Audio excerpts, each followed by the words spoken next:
क्षुल्लकपुर चले गए और दूसरे दिन आचार्य श्री हटा आए। क्षुल्लक जी भी कुंडलपुर के दर्शन कर हटा गए और गुरुदेव को निवेदन कर स्वाध्याय में सम्मिलित हो गए, यानी स्वाध्याय में सम्मिलित हो गए। लीन आचार्य जी का स्वाध्याय चल रहा था, ज्ञान का लाभ लेने लगे। कुछ दिन बाद क्षुल्लक श्री गुणसागर जी को मलेरिया हो गया, ज्वर, और तब आचार्य श्री जी का बैया व्रत करने का भाव, वात्सल्य भाव, आत्मीय भाव देखा। जबकि क्षुल्लक जी अन्य गुरु से दीक्षित थे, पता चला कि उन्होंने ब्रह्मचर्य व्रत तो आचार्य श्री विद्यासागर जी महाराज से लिया था। एक चीज़ और याद करा दें, मुनि श्री पूज्य मुनि श्री प्रमाण सागर जी महाराज जी की जिस दिन दीक्षा हुई थी सोनागिर में 1988 में, उसी दिन शायद अपने यहाँ तो दोपहर में ही होती है ना दीक्षा, इनकी सुबह में हुई थी और उनकी दोपहर में हुई थी। उसी स्थान पर एक साथ अलग अलग संघ के दो आचार्यों ने अलग अलग दीक्षा दी थी एक ही स्थान पर।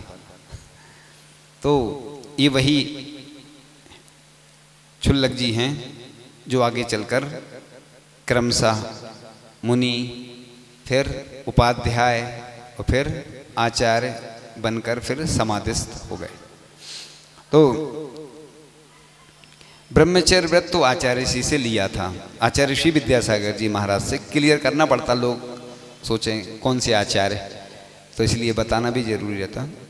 समझ तो सब जाते, लेकिन इधर दो आचार्यों की बात चल रही ना, तो आचार्य श्री ने समाज के गणमान्य डॉक्टर आदि को निर्देश दिए थे और आर्यवेदाचार्य की औषधि दिलाई थी। आचार्य श्री ने उनके ज्वर को कम करने के लिए कुछ बाह्य प्रयोग बताए थे। इसलिए हम कहते हैं ना आचार्य श्री दुनिया के सबसे बड़े डॉक्टर हैं, क्योंकि उनको इतने अनुभव हैं, इतने सारे मुनिराजों, और सबसे बड़े तो पूज्य आचार्य ज्ञान सागर जी महाराज की समाधि जो उन्होंने दीक्षा के बाद ही कराई थी, तो सब अनुभव प्राप्त उन्हें होते चले गए। पूज्य ज्ञान सागर जी महाराज ज्योतिष के ज्ञाता थे, स्वर विज्ञान के भी ज्ञाता थे, प्रतिष्ठाचार्य रहे कई वर्ष तक। यानी ऐसी कोई विद्या या ज्ञान ऐसा नहीं रहा होगा जो उनको नहीं होगा, क्योंकि वो प्रकांड विद्वान थे। सोचो उस समय इतने ज़्यादा प्रतिष्ठाचार वगैरह नहीं थे, ना इतने कोई ज्ञानी व्यक्ति थे।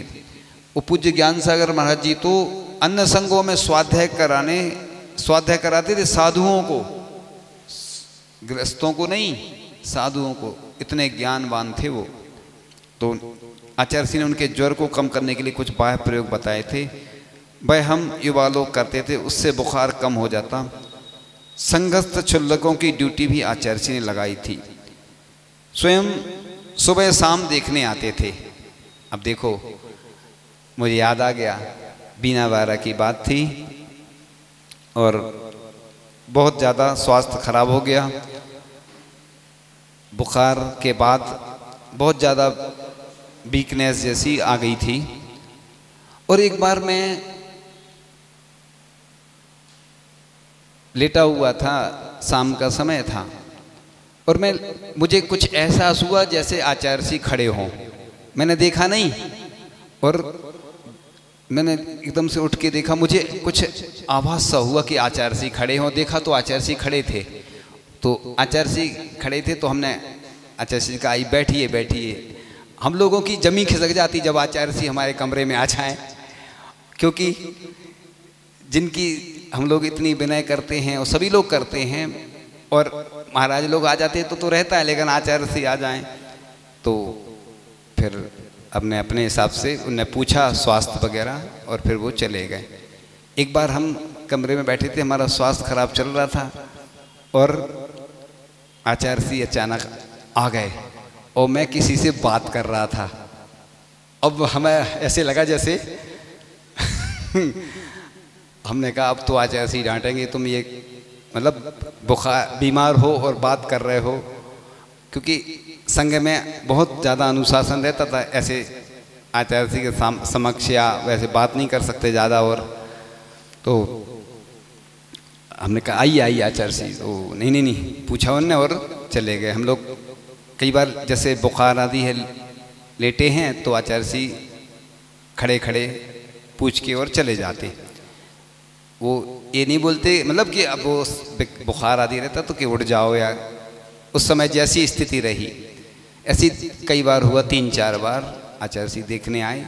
अचानक पूरा मतलब आचार्य महाराज को कितनी चिंता रहती, अपन अपने परिवार की चिंता नहीं कर पाते और वो उनका कितना बड़ा परिवार है, सबको सबकी चिंता उनको रहती, किस को कहाँ भेजना, क्या करना, किसी का स्वास्थ्य खराब है तो पूछेंगे। और जब बुखार आता है तो हम लोग आचार्य जी को बताने जाते हैं। आचार्य जी पूछते हैं कितना आया था, रात में कितना आया था, पूरा रीडिंग करनी पड़ती, लिखना पड़ता है, बताना पड़ता है। फिर आहार में भी कैसा लेना है तो बताएंगे लाइट लेना है। फिर 2-3 दिन हो जाएंगे, फिर पूछेंगे थोड़ा थोड़ा बढ़ाते जाओ। फिर जब ज़्यादा दिन हो जाते तो फिर पूछा तो कहते अब तुम समझदार हो, अब अपने हिसाब से कर लो, अब कहाँ तक रोज़ रोज़ थोड़ी बताएंगे वो। फिर तो आचार्य महाराज महान वैद्य हैं, तो आचार्य श्री स्वयं भी देखने आते थे, उनसे साता के बारे में पूछते थे और संगस्थ ब्रह्मचारी जी को आहार में क्या देना क्या नहीं देना यह निर्देश देते थे। आचार्य श्री की देख रेख में क्षुल्लक जी पूर्णतः स्वस्थ हो गए। देखो आचार्य भगवान की कृपा से क्षुल्लक जी अस्वस्थ थे और आए और स्वस्थ हो गए। एक बार आज देखो मुझे याद आते जा रहे हैं अपने, वैसे याद नहीं आते लेकिन अकल तरह की बात थी।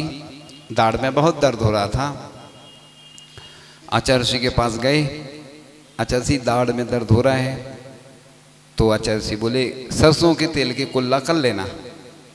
तो हमने दूसरे दिन वैसे ही किया और उससे आराम हो गया।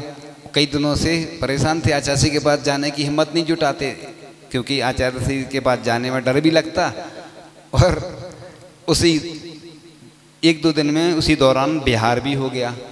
अब दाढ़ में तकलीफ हो, बिहार करना हो तो और ज़्यादा समस्या बन जाती, फिर बिहार में उतनी अनुकूलता भी नहीं बन पाती।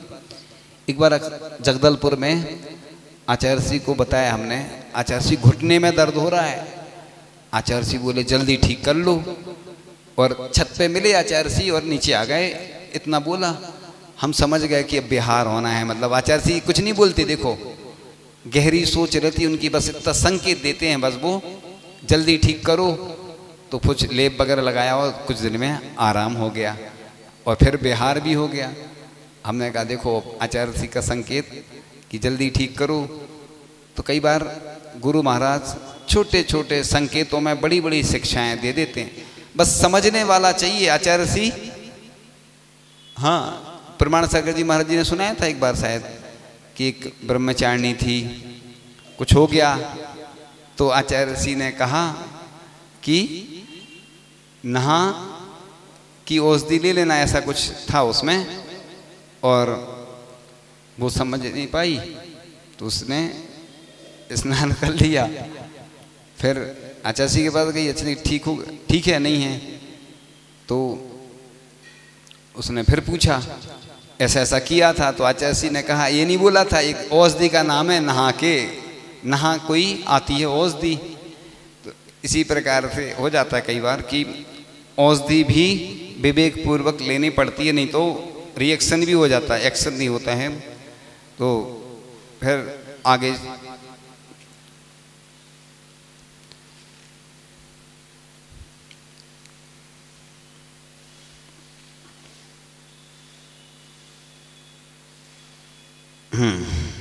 तो आचार्य श्री के सामने एक बार किसी ने प्रश्न किया कि एक व्यक्ति द्वारा आचार्य श्री से यह प्रश्न पूछे जाने पर कि आज भगवान महावीर के भक्तों की संख्या कम क्यों है।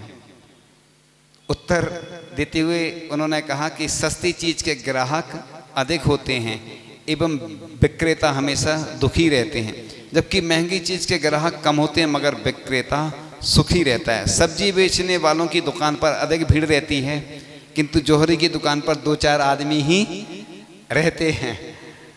आचार्य जी कई बार उदाहरण देते, ज्वार बेचने वाला दिन भर बेचेगा तो कितना कमाएगा, और जो जौहरी हैं, हीरे की दुकान, रत्नों की दुकान है, तो एक ग्राहक भी आ गया तो दिन भर का काम हो जाता है। इसी प्रकार से क्वांटिटी और क्वालिटी, हम हमेशा यही बोला करते लोगों से, जैसे सामने दिख रहे हैं लोग कम हैं तो लोग उदासीन जैसे हो जाते, कम है, लेकिन हम कहते जो कम है उनमें भी दम है। एक एक श्रोता 1-1000 के बराबर है, अब लगा लो गिनती। इसलिए जैन धर्म बड़ा दुर्लभ है। ये समझो कि हम पुण्यशाली हैं, ये नहीं सोचो कि इतने सारे लोग नहीं आए, वो उनका पाप कर्म का उदय है जो नहीं आए। जो पुण्यशाली होते, कितना जिनवाणी जी को ना सुहाए के ऊँगे के लड़े के घर को भग जाए। तो जिसको जिनवाणी नहीं सुहाती वो आलस, प्रमाद, लड़ेगा, झगड़ेगा। पुण्यशाली लोगों को ही ऐसे अभूतपूर्व अवसर प्राप्त होते हैं। सौभाग्यशाली लोग होते हैं, गौरवशाली होते हैं जो यहाँ आकर जिनवाणी सुनते हैं, मुनिराजों के दर्शन करते, आहार दान का अवसर प्राप्त करते हैं, वैयावर्ती का अवसर प्राप्त करते हैं। एक बार हमने शायद सुना भी दिया था पहले, कुंडलपुर का सुना दिया था पहले। तो इसलिए अपन ये नहीं सोचें कि इस प्रकार आचार्य गुरुदेव के प्रवचन दार्शनिक, तात्विक, साहित्यिक, तार्किक के साथ उदाहरणों से युक्त होते हैं। अब आचार्य श्री के प्रथम दर्शन जब 1977 महावीर जयंती के दूसरे दिन किए थे, फिर कुंडलपुर चतुर्मास में 2 बार किए थे, और आचार्य श्री से चर्चा भी हुई थी, इस कारण काफ़ी परिचय हो गया तो इसे पटेरिया जी के मेला में आचार्य श्री जी को बुलाओ जाए, ऐसा प्रस्ताव हमने गढ़ाकोटा की समाज के अध्यक्ष के सामने रखो। सभी ने स्वीकार कर लो। फिर चर्चा आदि हुई और पहली बार किसी साधु को गढ़ाकोटा समाज ने निमंत्रण दो, हम लोग पहुँचे। हमने जयकार लगाई तो आचार्य श्री ने नज़र उठाकर देखो और प्रसन्न हो गए और आशीर्वाद दिया। बोले गढ़ाकोटा आ गया। अध्यक्ष जी ने समाज का परिचय दिया एवं अतिशय क्षेत्र पटेरिया जी का परिचय दिया और बताया कि क्षेत्र पर 3 दिन का मेला लगना है, सो आपको पधारने हैं। और आचार्य श्री ने बुंदेलखंडी भाषा सुन के हंसन लगे। बोले साधु वचन देकर बनता नहीं, क्योंकि किसी कारणवश समय पर या नहीं पहुंच पाए तो दोष लगता है। संगस्थ साधुओं का स्वास्थ्य ठीक नहीं है, मौसम भी ठीक नहीं है, भावना भाव। अब आगे फरवरी के प्रथम सप्ताह में आगे के संस्मरण में कि आचार्य श्री ने पूर्व की तरह ही बिन बताए विहार कर दिया। हम लोग सुनते ही भागे, रास्ते में जाकर देख उनके दर्शन किए और साथ हो लिए। आचार्य श्री का कमंडलू पकड़ने के लिए मांगा तो आचार्य श्री बोले पहले कपड़े हटाओ फिर कमंडलू पाओ।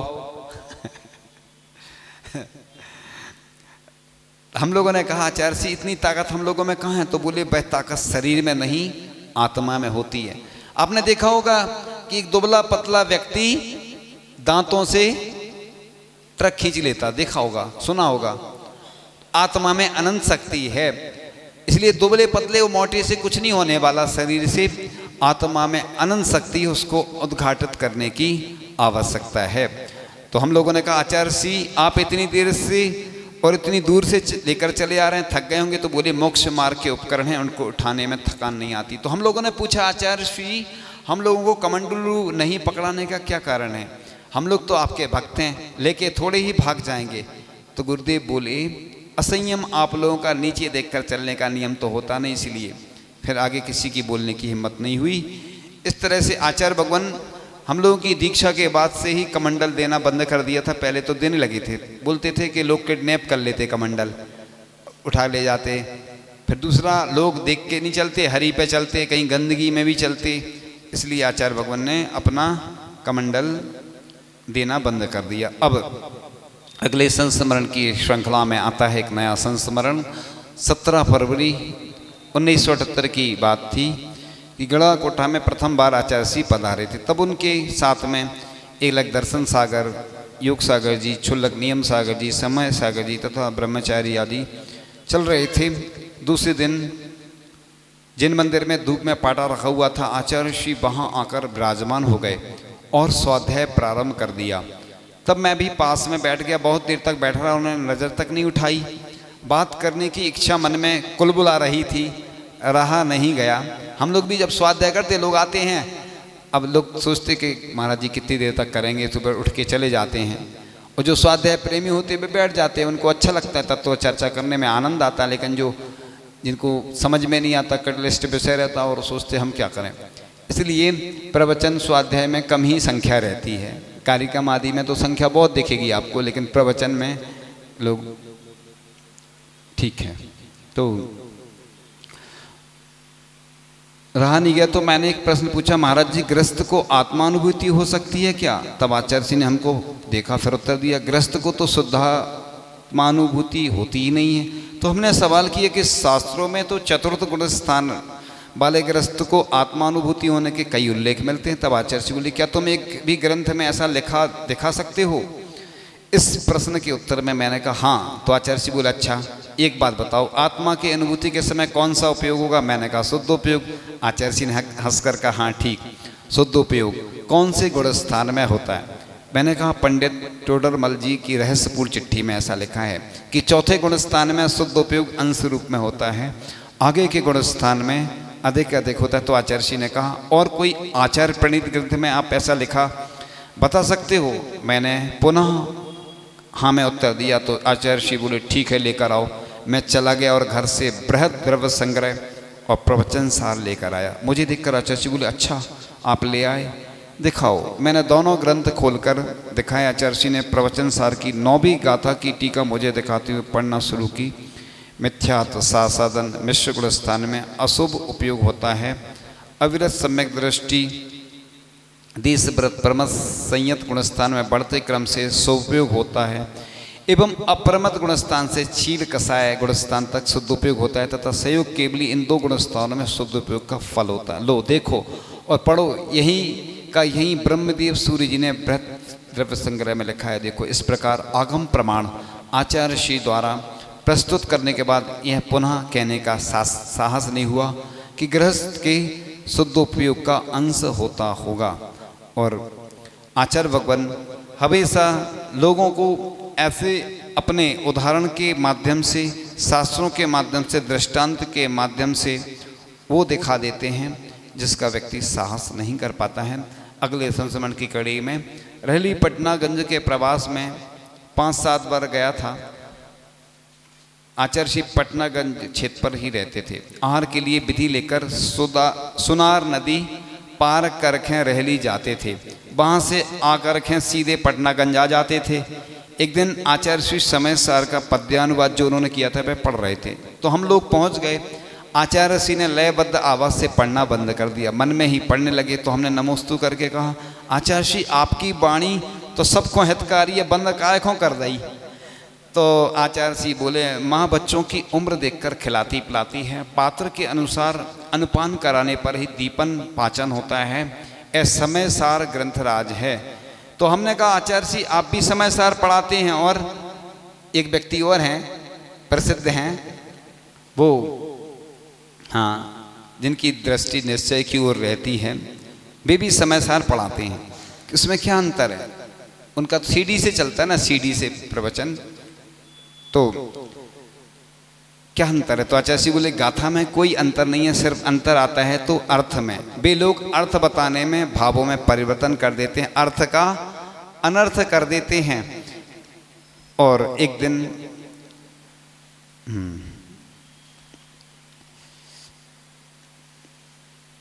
हाँ बहुत अच्छा संस्मरण आने वाला है, आप लोगों के लिए विशेष है। और आचार्य जी जैसे ही रैली से गढ़ाकोटा के लिए मुड़े तो हमने दैनिक आवागमन वाली जो भी वाहन था उससे समाचार भेज दिया। दूसरे दिन हमने आचार्य जी से पूछा, महाराज जी ये शंका समाधान है ये शंका भी और समाधान भी है। क्या अष्टानिका में साधु लोग एक स्थान पर रुक जाते हैं? आपने भी दूज को विहार किया, अष्टानिका पटनागंज में करी। तो आचार्य जी बड़े ही प्रसन्नता से बोले, करी नहीं हो गई साधुओं के लिए अष्टानिका 10 लक्षण पर्व नहीं है, ये तो श्रावकों के लिए है। साधुओं के तो हर रोज 10 धर्म हैं, हर रोज अष्टानिका है, कोई बंधन नहीं है, विहार कर सकते हैं। यदि नहीं करते हैं तो यह कारण हो सकता है कि श्रावकों को बाधा ना हो, और इन त्योहारों में बाधक तत्व उपस्थित होते हैं, इस अपेक्षा से विचार किया जाता है।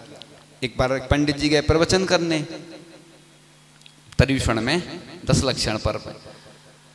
गृहस्थों ने सोचा कि पंडित जी हैं तो हरिवरी तो लेंगे नहीं, अब उनने हरिवरी नहीं बनाई। पंडित जी रोज एकासन आदि करें, क्योंकि एकासन ही करेंगे, पंडित जी हैं तो एकासन करेंगे, सामान्य गृहस्थ की तो बात अलग है।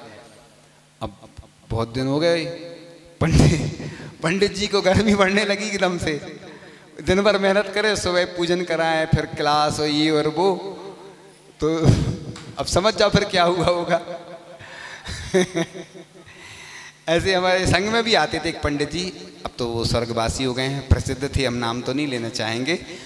वो जब उनके यहाँ कोई महाराज जी के आहार होते तो वो हरि को मना कर देते थे, कहते ना मैं ना खाता हूँ, ना बनाता हूँ, ना देता हूँ।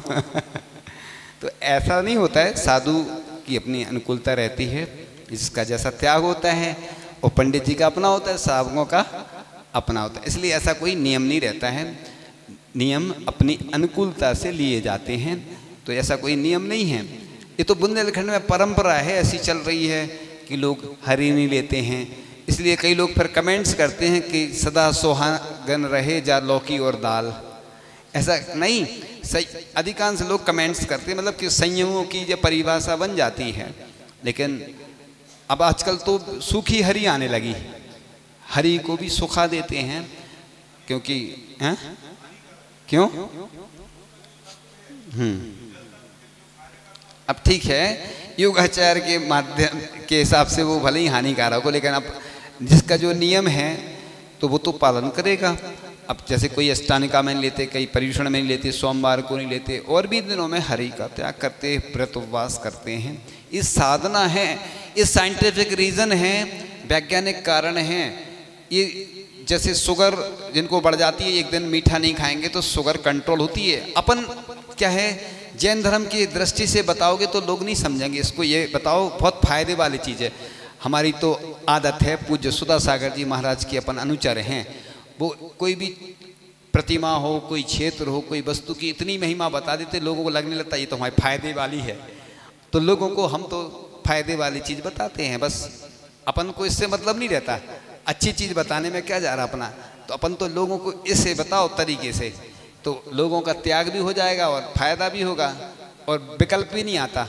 वैसे त्याग करते लोग, अब देखो कैदी को भी रस नहीं मिलते, रात्रि में भोजन नहीं मिलता, नमक आदि नहीं मिलता, उसकी अकाम निर्जरा और अपनी सकाम निर्जरा।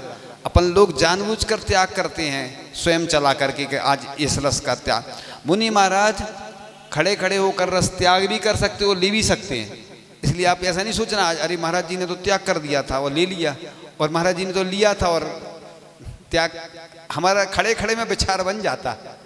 इसलिए कोई भरोसा नहीं था, कई बार याद आ जाता कोई चीज़ त्याग करना है एकदम से, तो बाद में भी कर लेते। ये तो हमने एक दिन और बताया था कि थाली दिखाने की परंपरा आगम में थोड़ी लिखी है, शास्त्रों में कहीं लिखा थाली दिखाने का, ये तो अपनी व्यवस्था है कि जिससे अपन को सुविधा रहती है। इसलिए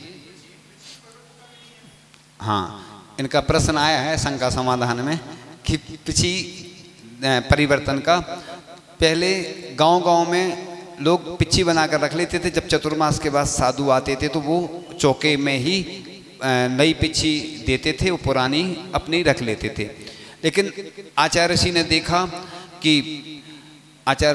कि चाहे दीक्षा हो, चाहे कलश स्थापना हो, चाहे पिच्ची परिवर्तन हो, चाहे जो भी कार्य अच्छे हों, वो सबके सामने होना चाहिए। इससे क्या होता, लोग अनुमोदना करते देख के, और अच्छा है। तो पहले लंच में हो जाती थी पिछी परिवर्तन, आजकल मंच पे होती है। तो ये तो प्रभावना का अंग है कि लोग संयम का उपकरण हैं। और आचार्य ऋषि ने, कल हमने बताया था कि कल या परसों की, आचार्य ऋषि ने ही शुरुआत की थी आजीवन ब्रह्मचर्य व्रत देकर पिछी देने की और लेने की, वो बता चुके हैं पहले। तो इस तरह से आचार्य भगवान हमेशा अच्छी शिक्षा देने का ही प्रयास करते हैं। और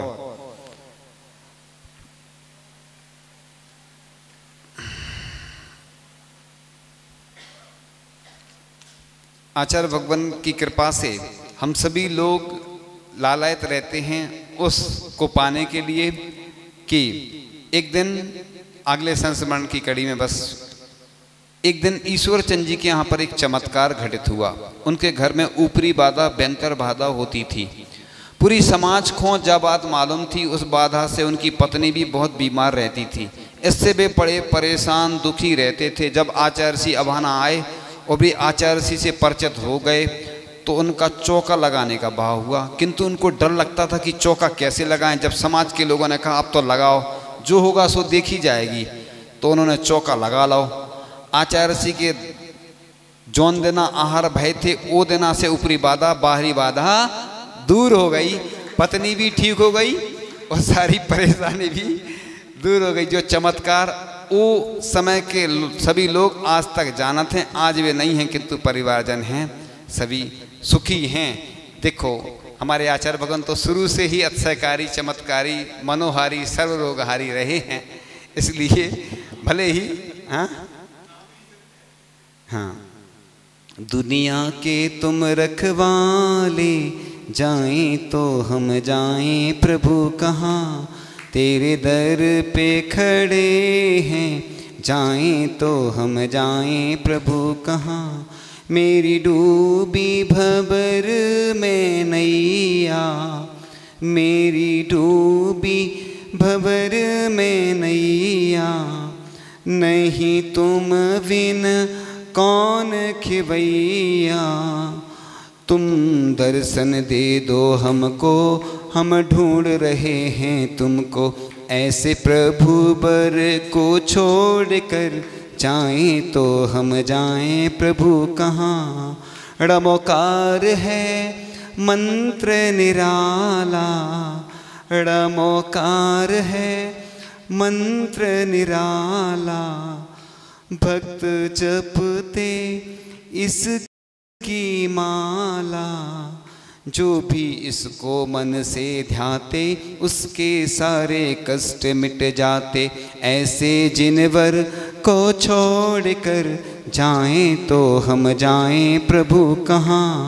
तेरी महिमा सबसे निराली, तेरे दर्श को आँखियाँ प्यासी, तू ही कर्मों से छुड़ाए, तू ही मुक्ति मार्ग दिखलाए। तेरी भक्ति को छोड़कर जाएं तो हम जाएं प्रभु कहाँ। दुनिया के तुम रखवाले जाएं तो हम जाएं प्रभु कहाँ।